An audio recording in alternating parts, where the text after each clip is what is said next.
সামনে যে জমিগুলো দেখতে পাচ্ছিস, তোদের সবাইকে আমি 1 বিঘা করে জমি দেবো। 1 বিঘা জমি সব বেচে মদ খেয়ে নেবো। নস্যির কৌটের মধ্যে থাকা বিড়ালের গু, আগে আমার কথা ভালো মতো শোন। জমি তোদের বেচার জন্য দিইনি, জমি দিয়েছি শুনে বাচ্চা চাষ করার জন্য।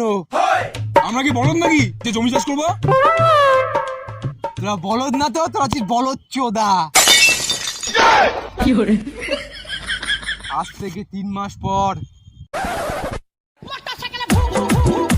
মৌমাছির পদে সরু হুল, তুই আমারটা ধরে ঝুল।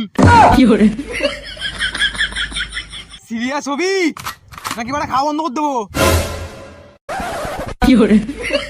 আজ থেকে 3 মাস পর যার জমিতে সবচেয়ে বেশি ফসল হবে সে আমার সম্পত্তির সব ভাগ পাবে। আর বাকিরা বাদ বাড়া।